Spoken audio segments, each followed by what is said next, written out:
کتاب آپ کے پاس ہے نا؟ جی جی جی. قال اللہ تعالی یا ایہا الذین آمنوا اذا قمتم الى الصلاة فاغسلوا وجوہکم الى آخر الآیہ. ففرض الطہارة غسل الاعضاء الثلاثة ومسح الرأس بهذا النص، والغسل هو الإسالة والمسح هو الإصابة، وحد الوجه من قصاص الشعر إلى أسفل الذقن وإلى شحمة الأذن لأن المواجهة تقع بهذه الجملة وهو مشتق منها، والمرفقان والكعبان يدخلان في الغسل عندنا خلافا لزفر. هو يقول إن الغاية لا تدخل تحت المغية كالليل في باب الصوم، ولنا أن هذه الغاية لإسقاط ما وراءها إذ لولاها لاستوعبت الوظيفة الكلة، وفي باب الصوم لمد الحكم إليها إذ الاسم يطلق على الإمساك ساعة، والكعب هو العزم الناتي هو الصحيح ومنه الكاعب. قال والمفروض في مسح الرأس مقدار الناسية وهو ربع الرأس لما روى المغيرة بن شعبة أن النبي صلى الله عليه وسلم أتى سباطة قوم فبال وتوضأ ومسح على ناصيته وخفيه، والكتاب مجمل فالتحق بيانا به، وهو حجة على الشافعي في التقدير بثلاث شعرات، وعلى مالك في اشتراط الاستيعاب، وفي بعض الروايات قدره بعض أصحابنا بثلاث أصابع من أصابع اليد لأنها أكثر ما هو الأصل في آلة المسح. یہاں تک کہ عبارت میں صاحب کتاب نے وضو کی فرضیت کو بیان کیا ہے. پہلے یہ دیکھیں گے یہاں پہ مطلب دعویٰ ان کا بعد میں ہے اور دلیل پہلے، حالانکہ ہوتا ہے دعویٰ پہلے دلیل بعد میں. یعنی ففرض الطہارۃ غسل الاعضاء الثلاثۃ ومسح الرأس بهذا النص، یہ جو ہے ایک طرح سے دعویٰ ہے اور دلیل قرآن پاک کی آیت ہے. یہاں الٹا انہوں نے اس لیے کر دیا تاکہ ہونا یہ چاہیے تھا کہ فرض الطہارۃ غسل الاعضاء الثلاثۃ ومسح الرأس کما قال اللہ تعالی، یوں ہونا چاہیے عبارت. لیکن تبرک کے طور پر اور تیمن کے طور پر انہوں نے آیت قرآنیہ کو جو ہے پہلے ذکر کر دیا. کتاب الطہارات میں ایک بات بیان کی جاتی ہے کہ طہارت تو اس میں جنس ہے، اس کی جمع وہ وحدت اور کثرت دونوں پر دلالت کرتا ہے نا کتاب الطہارت جو جی ہے. تو پھر طہارات جمع لانے کی کیا حاجت ہے؟ تو جواب یہ دیا کہ انواع جو ہے طہارت کی الگ الگ ہے، تو مختلف الانواع ہونے کی وجہ سے اس کو جو ہے جمع لایا ہے، سہارا. طہارات جمع جی لایا ہے. یعنی طہارت حقیقیہ ہے، طہارت حکمیہ ہے، پھر جو ہے وہ طہارت بالماء ہے، طہارت بالارض ہے، یعنی تیمم کی جو صورت بنتی ہے. تو اس طرح طہارت کی کئی صورتیں بنتی ہے، اس کے کئی انواع کئی قسمیں بنتی ہیں، اس لیے اس کا اعتبار کرتے ہوئے انہوں نے طہارات جمع لایا.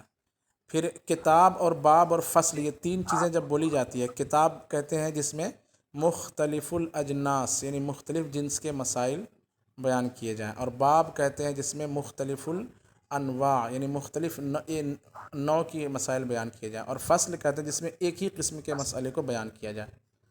تو مختلف الاجناس مسائل بیان کیے جائیں تو اس کو کتاب کہتے ہیں فقہی مطلب کتابوں میں، اور باب کہتے ہیں جس میں جی مختلف الانواع یعنی مختلف انواع کے مسائل بیان کیے جائیں، اور ایک ہی قسم کے مسائل ایک جس چیز میں بیان کیے جائیں اس کو فصل کے تحت ذکر کرتے ہیں. ٹھیک ہے. جی. تو مختلف الاجناس اس کی مثال حضور، مختلف الاجناس مسائل. مختلف الاجناس جیسے مثال کے طور پر جو ہے طہارت کے تحت جو ہے وہ وضو کی بات الگ ہے، وہ وضو ایک جنس ہے، وہ غسل ایک جنس ہے. ٹھیک ہے. کنویں کا بیان ایک جنس ہے، تیمم سے زمین سے پاکی حاصل کرنا ایک جنس ہے. یہ مختلف الاجناس ہے. جی. مختلف الانواع. مختلف الانواع جیسے مثال کے طور پر جو ہے پانی کا بیان ہے. ٹھیک ہے. تو پانی کے بیان میں کنویں کا بیان، ندی نالے کے مسائل، بہتے پانی، ساکن پانی، حوض کا مسئلہ، یہ مختلف الانواع ہے. نوعیتیں الگ الگ ہے، جنس ایک ہے. نوعیتیں کیا ہیں؟ یعنی پانی ایک جنس ہے لیکن اس کی نوعیتیں الگ الگ ہوتی چلی جا رہی ہے. اور ایک ہی باب ایک ہی قسم کے مسائل، جیسے وضو کی صرف سنت بیان کریں گے تو اس کو فصل کے تحت بیان کریں گے. وضو کے صرف فرض بیان کرنا تو اس کو فصل کے تحت بیان کریں گے، ہے نا. جی تو ایک مدنی پھول ہم یہ بنائیں گے کہ کتاب، صاحب ہدایہ جب کتاب کہتے ہیں تو کتاب جب عنوان میں کتاب لاتے ہیں تو کتاب میں مختلف الاجناس مسائل بیان کرتے ہیں، اور جب باب بیان کرتے ہیں کہ باب و فلاں تو اس میں مختلف الانواع مسائل بیان کیے جاتے ہیں، اور جب فصل بولتے ہیں تو اس میں ایک ہی قسم کے چند مسائل کو بیان کیے جاتے ہیں. یہ ایک ہمارا ایک مدنی پھول بن جائے گا. ٹھیک ہے. جی اچھا، اس کے بعد ہم یہ کہیں گے کہ قولہ قال اللہ تعالی الی آخر الآیہ، مطلب پہلے لکھیں گے نمبر دو میں ایک مدنی پھول بنائیں گے. تو قولہ سے قال اللہ تعالی الی کہاں تک ڈال دیں گے ہم؟ یہاں تک بہذا النص، کہ وضو میں جو ہے 4 چیزیں فرض ہے، جس کی دلیل قرآن پاک کی آیت ہے جس میں فرمایا گیا ہے. اس کو لکھتے کہ اللہ تبارک و تعالیٰ نے ارشاد فرمایا، اے ایمان والو اذا قمتم الی الصلاۃ، جب تم نماز کے لیے کھڑے ہو جاؤ، یعنی نماز کے لیے کھڑے ہونے کا ارادہ کرو، فغسلوا وجوہکم، تو دھو اپنے چہروں کو، الی آخر الآیہ. ففرض الطہارت غسل الاعضاء الثلاثۃ ومسح الرأس بحسب بهذا النص. آیت بیان کرنے کے بعد صاحب کتاب کہتے ہیں کہ ففرض الطہارہ، طہارت کی فرضیت یا طہارت میں فرض، اصل میں یہ مضاف اضافت ظرفیہ کے طور پر فرض فی الطہارہ ہے نا. فرض فی الطہارہ. ہاں، طہارت میں فرض کیا ہے؟ غسل الاعضاء الثلاثہ، 3 اعضاء کا دھونا، و مسح الرأس، اور سر کا مسح کرنا، بہذا النص. اور طہارت مطلقاً پاکی کو کہتے ہیں، لیکن یہاں پاکی کی ایک قسم وضو مراد ہے. یعنی طہارت جو ہے طہارت حکمیہ کو بھی کہتے ہیں، طہارت حقیقیہ کو بھی کہتے ہیں، لیکن یہاں طہارت حکمیہ سے یعنی الف لام جو یہاں پہ عہد خارجی سے کے معنی ملیں گے. خارج میں ایک فرد مراد لیں گے اور وہ ہے وضو. ٹھیک ہے. جی. طہارت غسل کو بھی کہتے ہیں. حضور اس میں جو طہارت، قمتم الی الصلاۃ، ہاں جی کیا بولے؟ جی میں عرض کر رہا تھا قمت تھی، تو یہاں الا کیا کبھی الا یہ لام کے معنی میں آتا ہے کیا؟ للصلاۃ. ہاں وہی معنی ہے یہاں پہ. اب معنی ہوگا اے ارتم للصلاۃ، جب نماز کا تم ارادہ کرو. قمتم جو ہے اس کا لازم جو اس کا معنی حقیقی ہے کھڑا ہونا، وہ مراد نہیں ہے، بلکہ یہاں پر جو ہے معنی حقیقی کو چھوڑ دیا جائے گا، کیونکہ معنی حقیقی پر یہاں پہ عمل متعذر ہے کہ نماز پڑھتے ہوئے وضو بندہ کیسے کرے گا، جی ہے نا. اس لیے قمتم بمعنی اذا اردتم ہوگا جی للصلاۃ، نماز کے لیے. جی تو اس آیت میں یہ 3 اعضاء کا دھونا، فغسلوا وجوہکم و ایدیکم الی المرافق وامسحوا برؤوسکم وارجلکم، یعنی بیچ میں آخر میں جو ارجلکم ہے اس کا عطف جو ہے ہم مانیں گے وجوہکم و ایدیکم پر، تو جو ہے غسل رجل جو ہے فرض ہوگا. اور بیچ میں جو ہے وامسحوا برؤوسکم وارجلکم، جیسا کہ شیعہ پڑھتے ہیں ویسا ہم نہیں پڑھیں گے. وارجلکم یہ ائمہ اربعہ کا اس پر اتفاق ہے کہ وہاں پہ قراءت ہے وامسحوا برؤوسکم وارجلکم الی الکعبین. جی اس کے بعد فرمایا گیا کہ قرآن پاک میں چونکہ غسل کا حکم آیا فغسلوا وجوہکم، اور مسح کا حکم آیا وامسحوا برؤوسکم، تو غسل و مسح کی تعریف کرتے ہوئے کہتے ہیں والغسل هو الاسالہ، غسل کہتے ہیں اسالہ ماء کو، یعنی پانی بہانے کو کہا جاتا ہے غسل. سالہ یسیل و سیلان کا معنی بہنا، اور اسالہ یسیل و اسالت باب افعال سے. ٹھیک ہے. اصل میں تھا جی اسیلا، اس کا حرف اصلی جو ہے سین یا لام ہے، سیل. اسیلا تھا، اسیلا سیر. سے اسیلا میں وہ یقولو کا قاعدہ جاری ہوا، قاعدہ نمبر 8 علم الصیغہ کا فارسی اعتبار سے. قاعدہ نمبر 8 یہ جیسے 8 ہے کہ 9 نمبر ہے غالباً نا، یقبلو کا قاعدہ، یقبلو سے یقالو بن جاتا ہے. ایسے ہی جو ہے اس آل سے بن جائے گا اسالتن، اسال پہلے بنے گا، اور پھر جو ہے کیا بولتے ہیں حمزہ وصلی کے عوض آخر میں جو ہے حمزہ کے عوض آخر میں جو ہے تا بڑھا دیں گے، اس آلن سے بن جائے گا اسالتن. والمسح هو الاصابہ، جی اور مسح کی تعریف کرتے ہوئے کہتے ہیں کہ مسح جو ہے اصابہ، اصابہ یصیب، اصابہ اسی سے مصیبت بنا ہے، مانا تھا پہنچنے والی چیز. مصیبت کہتے ہیں جو چیز پہنچ جائے کسی کو، اردو میں اس کو پریشانی جو پہنچے اس کو کہا جاتا ہے. تو اصابت کو کہا جاتا ہے اصابت ماء، یعنی پانی پہنچانے کا نام جو ہے، پانی پہنچانے کا نام مسح ہے. تو اسالہ اور اصابہ میں فرق یہ ہوگا کہ اسالہ میں پانی بہنا ضروری ہے، سیلان چاہیے، اور اصابہ میں پانی پہنچ جانا چاہیے، اس میں تقاطر کی شرط نہیں ہے کہ قطرے قطرے ٹپکنے لگے، جی جی اور سیلان میں جو ہے جی تقاطر کی شرط ہوگی. تو غسل و مسح کی یہ تعریف ہو گئی. پھر اس کے بعد چونکہ فرمایا گیا دھو اپنے چہرے کو، تو چہرے کی حد بیان کر رہے ہیں کہ چہرہ کہاں سے کہاں تک کو کہا جائے گا، چہرہ کا معنی مطابقی کیا لیا جائے گا یہاں پہ نا. تو حد الوجہ من قصاص الشعر الی اسفل الذقن و الی شحمتي الاذن، یہاں سے جو ہے چہرے کی حد بیان کی جا رہی ہے کہ چہرے کی حد بندی، چہرے کی حد ہے بال کے اگنے کی جگہ سے. قصاص کہتے ہیں جڑ، جہاں سے مطلب بال انتہا کو، بال کی انتہا یعنی بال کے اگنے کی جو آخری جگہ ہے، جس کو منبت شعر بھی کہا جاتا ہے.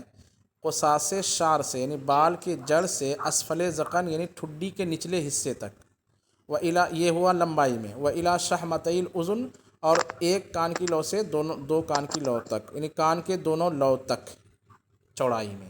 تو اس دائرے میں یعنی ایک نقطہ جو ہے ہم قصاص شعر پہ رکھیں اور ایک نقطہ اسفل ذقن پہ رکھیں، اور ایک نقطہ جو ہے کان کی ایک لو تک رکھیں اور ایک نقطہ کان کی دوسرے لو تک رکھیں. پھر اس کو درمیان میں دائرہ اگر بنا دیا جائے نقطے کو ملا کر کے، یہ جو دائرہ بنے گا اس کو وجہ کہا جائے گا. دلیل کیا ہے؟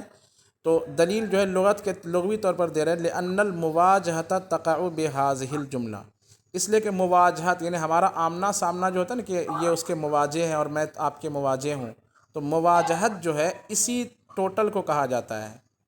یعنی جب آمنے سامنے ہوتا ہے نا تو یہی حصہ ہمیں نظر آتا ہے، بال یعنی مواجہت میں یہی حصے ہمیں نظر آتے ہیں. اور لفظ وجہ مواجہتن سے مشتق ہے. تو ایک اعتراض ہوا کہ ثلاثی مجرد سے ثلاثی مزید فی مشتق ہوگا کہ ثلاثی مزید فی سے ثلاثی مجرد مشتق ہوگا. تو عام طور پر یہ کہ ثلاثی ضربہ ہے اس سے اضربہ بنے گا، کرمہ ہے اس سے اکرمہ بنے گا. یہاں مواجہت باب مفعلت سے ہے اور وجہن ثلاثی مجرد ہے، تو مواجہت سے وجہن کیسے مشتق ہوگا؟ کہتے ہیں ہوا مشتق منہا کہ لفظ وجہ جو ہے مواجہت سے مشتق ہے. تو مواجہت تو خود ہی جو ہے وہ ثلاثی مزید فی ہے باب مفعلت سے، تو وہ اس سے لفظ وجہ کیسے مشتق ہوگا؟ تو یہاں پہ اشتقاق سے مراد وہ صرفی اشتقاق ہے ہی نہیں، یہاں اشتقاق سے مراد ہے لغوی مناسبت. کیا مراد ہے؟ لغوی مناسبت. ہاں، کیونکہ یہ صرف کی کتاب تو ہے نہیں کہ اصطلاحی معنی مراد لیں گے. لغوی مناسبت، معنوی مناسبت بیان کرنا چاہ رہے ہیں کہ مواجہت آمنے سامنے کو کہتے ہیں، اور آمنا سامنا جب بندے کا ہوتا ہے تو یہ چیزیں، یہ حصہ زیادہ نظر آتا ہے، اس لیے اس کو مواجہت جیسے اس کو کہا جاتا ہے تو وجہ بھی اس کو کہا جائے گا. یہ لفظی طور پر مناسبت ہے مواجہت اور لفظ وجہ میں. پھر اس کے بعد قرآن پاک میں جو فرمایا گیا کہ فغسلوا وجوہکم و ایدیکم الی المرافق، ایدیکم کے ساتھ اس کا جو ظرف اس کا جو متعلق بیان کیا ہے کہ مرفق تک جو ہے دونوں ہاتھ دھونا ہے. الا کا لفظ استعمال کیا، الا انتہائی غایت کے لیے آتا ہے، اور کبھی غایت مغیہ کے تحت داخل بھی ہوتا ہے، کبھی داخل نہیں ہوتا ہے. یہ اس میں کیا نام ہے شرح میات و عامل میں یہ بات دی گئی ہے کہ غایت کبھی مغیہ کے تحت داخل ہوگی اور کبھی داخل نہیں ہوگی. تو اس کا انہوں نے فارمولہ یہ بیان کیا کہ اگر غایت مغیہ کی جنس سے ہو تو غایت مغیہ کے تحت داخل ہوگی، اور جنس سے نہ ہو تو داخل نہیں ہوگی. ہاں، تو اس اعتبار سے یہاں پہ مسئلہ بیان نہیں کیا گیا. نحوی جو قاعدہ ہے اس اعتبار سے یہاں پہ نحوی قاعدے کے تحت یہ نہیں کہا گیا کہ مرفقان جو ہے یہاں پہ چونکہ ہاتھ کی جنس سے ہے اس لیے مرفق جو ہے ہاتھ میں داخل ہے یا نہیں ہے، یہ معاف کیجیے، مرفق جو ہے دھونے کے حکم میں داخل ہے یا نہیں ہے، اس اعتبار سے قیاس نہیں کیا. تھوڑا انداز یہاں پہ بدل دیا ہے. انداز اس طریقے سے بدلا، وہ کہتے ہیں کہ امام ظفر کا تو یہ کہنا ہے کہ الا چونکہ انتہائی غایت کے لیے آتا ہے، یعنی حکم کو الا کے مابعد تک کھینچنے کے لیے آتا ہے، اس الا کا مابعد جو حکم میں داخل نہیں ہوتا ہے، حکم وہیں تک محدود ہو جائے گا. تو جب کہا فغسلوا وجوہکم و ایدیکم، اپنے دونوں ہاتھوں کو دھو، کہاں تک؟ الی المرافقی، تو دھونا جو ہے محدود ہو جائے گا مرفق تک، مرفق اس میں داخل نہیں ہوگا، مرفق سمیت دھونا نہیں پڑے گا. تو فرض جو ہے، فرضیت جو ہے مرفق تک ہے، مرفق نہیں ہے الا کی وجہ سے. یعنی الا کا مابعد جو مرفق ہے وہ الا کے ماقبل دھونے کے حکم میں داخل نہیں ہوگا. یہ امام ظفر جو حنفی مسلک میں قیاس ان کو کہا جاتا ہے. کیا کہا جاتا ہے ان کو؟ امام ظفر کو قیاس. ہاں، یعنی یہ زیادہ قیاس سے کام لیتے ہیں. مطلب قیاس جو ہے نا ان کا اختلاف عام طور پر دیکھیں گے نا تو ان کا اختلاف قیاس کی وجہ سے زیادہ ہوتا ہے کہ نہیں ظاہری قیاس یہ ہے نا تو اس لیے مسئلہ یوں ہوگا. وہ یہ ان کا قیاس سیدھا سادہ ہے کہ جناب قرآن پاک میں ہے کہ اتم الصیام الی اللیل، روزہ مکمل کرو رات تک. تو جیسی اللیل کا تو رات سے ٹھیک پہلے تک روزہ ہے، رات شروع روزہ ختم، تو ایسے ہی یہاں پہ مرفق سے ٹھیک پہلے دھونا ہے، مرفق جہاں ہے وہ دھونے میں داخل نہیں، تو جیسے صوم جو ہے وہ رات میں داخل نہیں، اتم الصیام میں اتمام صیام کا حکم رات میں داخل نہیں ہوگا، ایسے ہی فغسلوا وجوہکم و ایدیکم الی المرافق میں غسل ید کا حکم جو ہے مرفق میں داخل نہیں ہوگا۔ نہیں ہوگا۔ تو اس کو انہوں نے یوں کہا ہے کہ والمرفقان والکعبان یدخلان فی الغسل عندنا، ہمارے نزدیک جو ہے مرفق و کعب یہ غسل کے فرضیت میں داخل ہے، خلافاً لظفر، امام ظفر کے اس میں اختلاف فرماتے ہیں، بخلاف امام ظفر کے۔ ہوا یقول، وہ فرماتے ہیں ان الغایۃ لا تدخل تحت المغیہ، غایت جو ہے وہ مغیہ کے تحت داخل نہیں ہو سکتا ہوگا، کاللیل فی باب الصوم، جیسے لیل غایت ہے، وہ جیسے لیل باب الصوم میں یعنی روزہ رکھنے کے حکم میں لیل جو ہے وہ روزے کے حکم میں داخل نہیں ہے۔ اور ہم کیا کہتے ہیں؟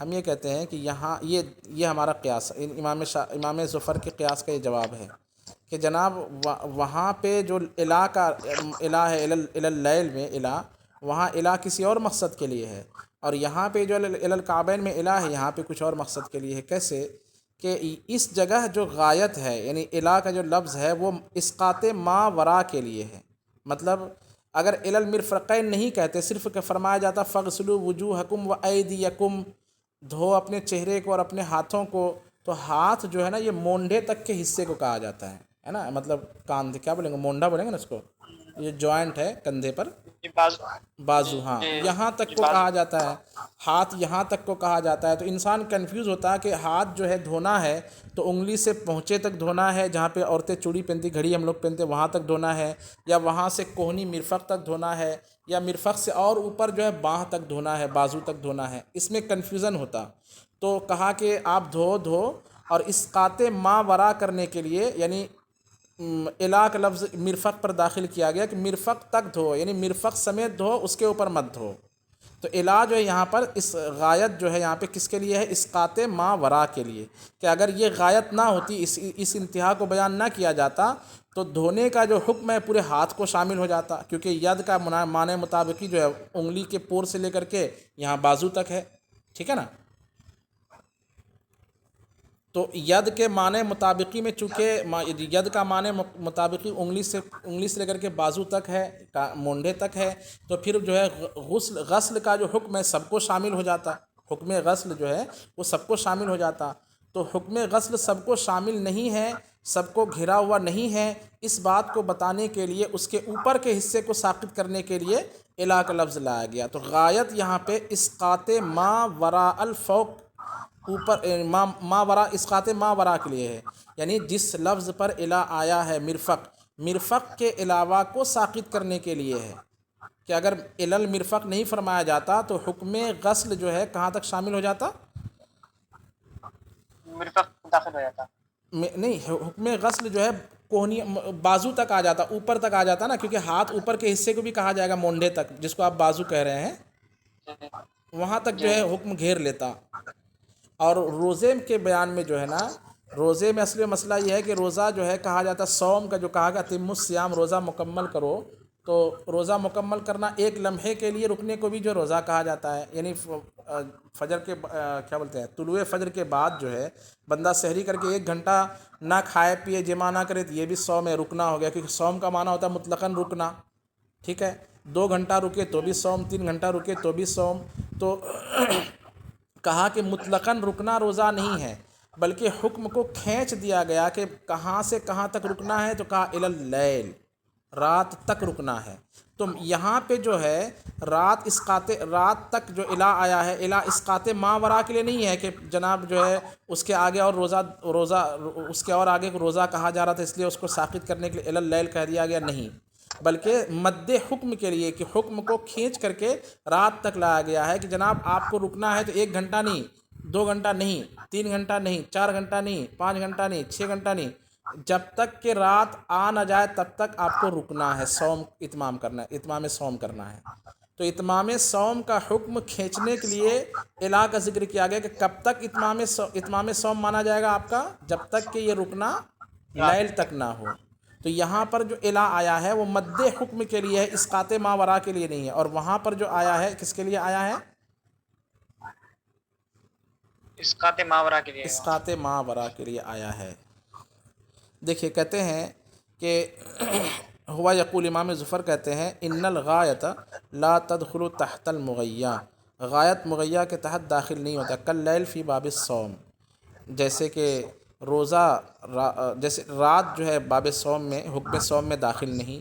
ولنا، اور ہماری دلیل ہے، ان هذه الغایۃ لاسقاط ما وراءها، یہاں پر جو غایت ہے اپنے ما وراء کو ساقط کرنے کے لیے ہے، اذ لولاہا، اس لیے کہ اگر یہ غایت نہ ہوتی، لستوعبت الوظیفۃ الکلہ، تو وظیفہ سے مراد حکم غسل، وظیفہ یعنی وہ جو حکم ہے، ڈیوٹی جو نبھانے کی بات کی گئی ہے کہ دھونا ہے، یہ جو وظیفہ ہے یہ کل کو شامل ہو جاتا، کل کو گھیر لیتا۔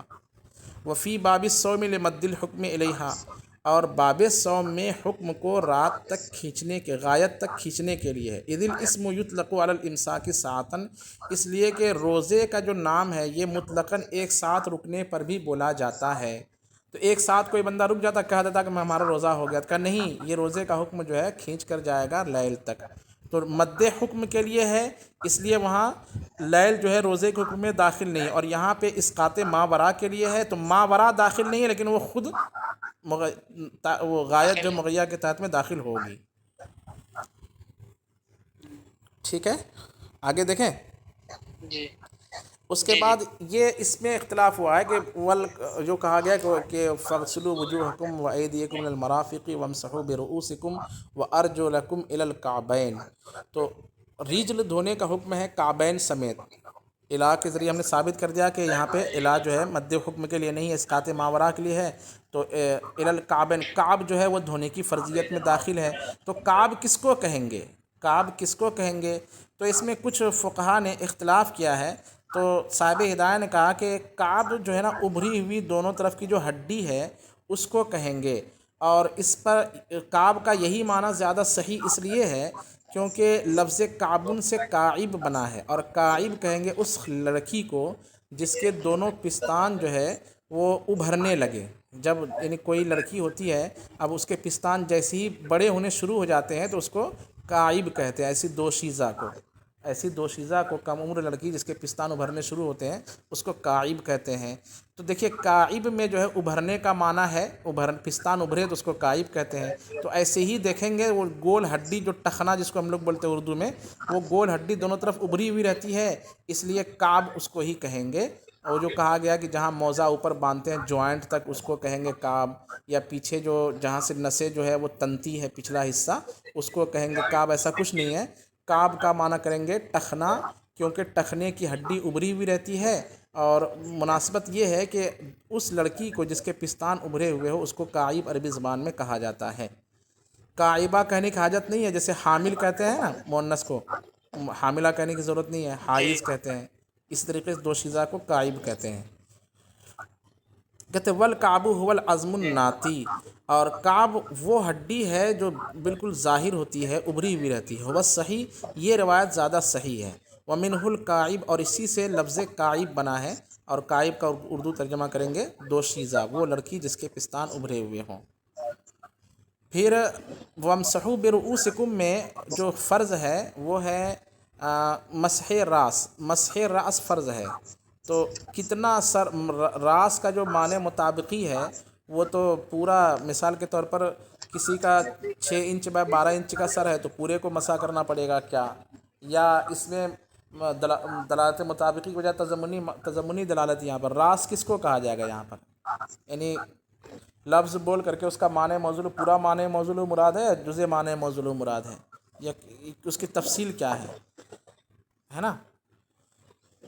تو جواب دے رہے ہیں کہ اصل میں اس بارے میں کہ کل راس مراد ہے یا جزء راس مراد ہے، جزء راس مراد ہے تو اس کا کتنا حصہ مراد ہے، اس بارے میں قرآن پاک کی آیت مجمل ہے، اور مجمل کے بارے میں ہم نے اصول فقہ میں پڑھا ہے کہ مجمل اگر کوئی چیز ہو تو اس کی تفصیل دیکھی جائے گی کہ دوسری آیت میں اس کی تفصیل بیان کی گئی ہے کیا، یا حدیث میں اس کی تفصیل بیان کی گئی ہے۔ تو امام اعظم ابو حنیفہ فرماتے ہیں کہ ایک حدیث حضرت مغیرہ بن شعبہ رضی اللہ تعالیٰ عنہ سے وہ روایت کرتے ہیں کہ ایک بار حضور پاک صلی اللہ تعالیٰ علیہ وسلم جو ہے ایک قوم کے جہاں پہ لوگ کوڑا کرکٹ پھینکتے تھے ادھر لوگ کم جاتے تھے، تو آپ نے وہیں پہ جا کر استنجا فرمایا. پھر وہاں سے جب تشریف لائے تو آپ نے وضو کے لیے پانی منگایا، وضو کیا. اس کے بعد وضو میں جو مسح کیا ہے تو اس کے الفاظ ہیں وَمَسَحَ عَلَىٰ نَاصِيَتِهِ وَخُفَّيْهِ، یعنی آپ حالت سفر میں ہوں گے یا موزہ پہن کر کے ہوں گے تو آپ نے موزے پر مسح کیا، وَنَاصِيَتِهِ اور اپنی ناسیہ پر مسح کیا. تو ناسیہ جو ہے نا یہ سر کے اگلے حصے کو کہا جاتا ہے. ناسیہ کس کو کہا جاتا ہے؟ سر کے اگلے حصے. ہاں، ناسیہ کا جو لغوی معنی ہے تو اب سر کے اگلے حصے پر مسح کرنا فرض ہے، یا ناسیہ جو سر کا اگلا حصہ ہوتا ہے وہ ایک سر کا چوتھائی ہوتا ہے. یعنی جتنا بڑا سر ہوتا ہے، جیسے بولتے ہیں نا کہ آپ کا بالشت جو ہے نا آپ کے کوہنی کا آدھا ہوگا، آپ کے ہاتھ کا آدھا ہوگا. آپ کی بالشت کیا ہوتا ہے؟ جیسے آپ اپنی بالشت کو دیکھیں گے نا، جہاں سے گھڑی پہنتے ہیں وہاں سے آپ ادھر آئیے کوہنی کی طرف، تو ایک بالشت وہ ہوگا اور ایک بالشت اوپر یعنی کاندھے تک ہوگا. یہ دو بالشت کا آپ کا جو ہے وہ ہوتا ہے کیا، ہاتھ ہوتے ہیں یہ چھوڑ کر کے، کلائی چھوڑ کر کے.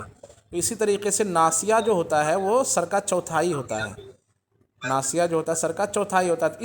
اس لیے جو ہے علماء نے کہا کہ چونکہ اس میں ہے کہ مسح علی ناسیتہ، حضور نے ناسیہ پر مسح کیا، اور ناسیہ سر کے چوتھائی حصے کو کہتے ہیں. اس لیے ہم نے یہ کہہ دیا کہ چونکہ قرآن پاک مجمل ہے، آیت مجمل ہے، مقدار ناسیہ، مقدار مسح میں، کہ مقدار راس میں، معاف کیجیے، مقدار راس میں جو ہے یا تعین راس میں آیت مجمل ہے، تو اس کی تفصیل بیان کر دی گئی ہے حدیث کے ذریعے سے، اور تعین کر دی گئی کہ سر سے مراد جو ہے یہاں پہ ناسیہ ہے، اور ناسیہ کہتے ہیں ربع راس کو، تو چوتھائی سر کا مسح، اس لیے ہم نے اس کو فرض قرار دے دیا، بیان مان لیا. یعنی اجمال کا ہم نے حدیث کو کیا مان لیا؟ بیان مان لیا. تو اب یہ حدیث جو ہے امام شافعی رحمۃ اللہ تعالیٰ علیہ کے خلاف حجت ہو جائے گی. کس بات میں؟ امام شافعی یہ کہتے ہیں کہ سر کے 3 بال پر بھی اگر مسح کر لیا تو راس پر مسح کرنا ہو جائے گا. یعنی وہ کہتے ہیں کہ جوز پر مسح کر لیا تو کل پر مسح مان لیا جائے گا. اور امام مالک یہ کہتے ہیں کہ نہیں جناب، راس کا معنی مطابق چونکہ کلے سر ہے تو کلے سر یعنی پورے سر کو جو ہے مسح میں گھیرنا پڑے گا، ایک ایک حصے کو. ایک بھی چھوٹ جائے گا کہیں سے کوئی بال تو مسح نہیں ہوگا. تو پورے جیسے دھونے میں ہے، وہ دھونے پر قیاس کرتے ہیں کہ دھونے میں ایک سوئی کا ناکہ کے برابر کا حصہ بھی دھونے سے رہ جائے تو پھر وضو نہیں ہوگا. ایسے ہی مسح کرنے میں ایک ایک بال پر جو ہے مسح کرنا، چھونا جو ہے مسح میں، یہ فرض ہے. تو ہم یہ کہتے ہیں کہ دونوں کے خلاف یہ حدیث حجت ہو جائے گی، جس میں حضور نے فیصلہ فرما دیا کہ ناسیہ پر آپ نے مسح فرمایا، اور صحابی رسول حضرت مغیرہ بن شعبہ جو ہے انہوں نے اس حدیث کو بیان کی. اور فقہا کے نزدیک یہ حدیث جو ہے جب استدلال کیا گیا تھا اس وقت یہ حدیث صحیح تھی. یعنی ایسا ہے نا کہ کچھ حدیثیں امام اعظم تک جو ہے صحیح سند سے مروی ہے، اور امام اعظم کے بعد کے راویوں میں کچھ اختلاف ہو گیا، کچھ کمزوری آ گئی، تو بعد کی کمزوری اس حدیث کی صحت پر کوئی جو ہے فرق پیدا نہیں کرے گی. ٹھیک ہے، جی. اس کا ترجمہ دیکھ لیتے ہیں. کہتے ہیں کہ والمفروض فی مسح الراس مقدار الناسیہ، اور وہ چیز جو فرض ہے مسح راس میں وہ مقدار ناسیہ ہے. وہ ربع الراس، اور مقدار ناسیہ جو ہے سر کا چوتھائی حصہ ہے. لما روى المغیرہ بن شعبہ، اس حدیث کی وجہ سے جس کو روایت کیا ہے حضرت مغیرہ بن شعبہ رضی اللہ تعالیٰ عنہ نے، ان النبی صلی اللہ علیہ وسلم اتی سباطۃ قوم، حضور صلی اللہ تعالیٰ علیہ وسلم تشریف لائے ایک قوم کے کوڑا کرکٹ کی جگہ پر. فبالا، آپ نے استنجا فرمایا، وتوضأ، اس کے بعد وضو فرمایا، ومسح علی ناصیتہ، اور اپنے پیشانی پر مسح فرمایا، ناسیہ پر مسح فرمایا، وخفیہ، اور اپنے دونوں موزوں پر مسح فرمایا.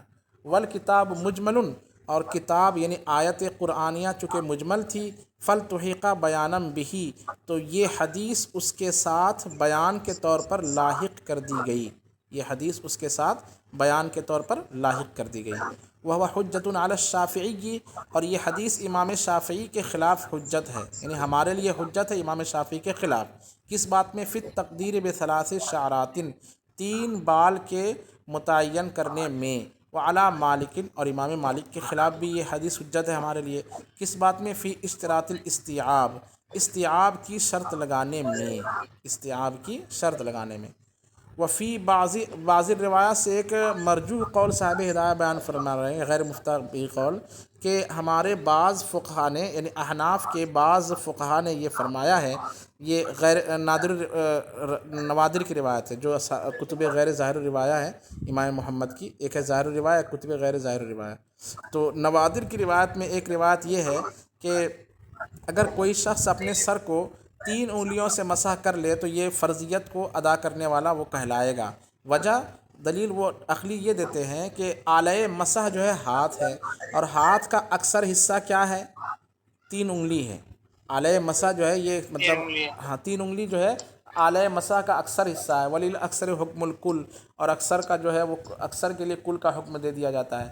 تو اس لیے یہ بھی بعض لوگوں نے کہا ہے کہ اگر وہ حدیث نہ بھی ہوتی تو بھی ہم یہ کہتے ہیں کہ 3 انگلیوں سے اگر سر کا مسح کر لیا تو مسح ہو جائے گا، اور 3 انگلی جب ہم سر پہ رکھیں گے اور 3 انگلی جب سر پہ گھمائیں گے نا تو آپ ایسا دھیان لگائیں گے نا تو 3 انگلی مثال کے طور پر 1.5 انچ جگہ کور کرتی ہے، تو آپ کا جو مطلب سر ہے وہ چوڑائی میں لگ بھگ جو ہے کیا بولتے ہیں ساڑھے چار انچی کا آپ کا سر ہوگا، یعنی ایسا دیکھیں گے آپ توجہ لگا کر کے سمجھ میں آ گیا چوڑائی میں۔ تو اگر کوئی آگے سے پیچھے 3 انگلی سے مسح کر لے گا تو بھی جو ہے لگ بھگ چوتھائی سر کا مسح ہو جاتا ہے۔ تو اس طرح سے جو ہے بعض لوگوں نے یہ بھی کہا ہے کہ آلۂ مسح کے اکثر حصے سے مسح کر لے تو فرضیت ادا ہو جائے گی۔ تو یہاں تک جو ہے ہم نے وضو میں جو چیزیں فرض ہے اس کو دیکھا۔